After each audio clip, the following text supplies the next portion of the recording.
హల్లెలూయా. దేవుడికి మహిమ కలుగును గాక. యెషయా 57వ అధ్యాయము 14వ వచనం మనం చూస్తే, ఎత్తు చేయుడి, త్రోవను సిద్ధపరచుడి, అడ్డు చేయి దానిని నా జనుల మార్గంలో నుండి తీసివేయుడి అని ఆయన ఆజ్ఞ ఇచ్చుచున్నాడు.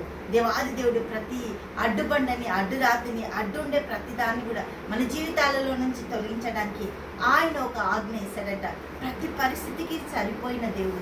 ఆయన ఆజ్ఞ ప్రకారం మన జీవితాలలో జరగాల్సిన ప్రతిదాన్ని కూడా ఆయన సమకూర్చి, దీవించి, ఆశీర్వదించి, ఆయన 15వ వచనం మనం చూస్తే, మహాగణుడు, మహోన్నతుడు, పరిశుద్ధుడు, నిత్య నివాసి అయిన వాడు ఇలాగ సెలవిచ్చుచున్నాడు. నీ జీవితంలోనికి, నా జీవితంలోనికి ఆజ్ఞతో పాటు ఆయన సెలవిస్తున్నట్ట. ప్రతి మాట నెరవేర్చబడుతుంది. ప్రతి విషయంలో ఆయన వాగ్దానం మన జీవితాల్లో పరిపూర్ణంగా సిద్ధపరచబడుతుంది. దేవుడికి మహిమ కలుగును గాక.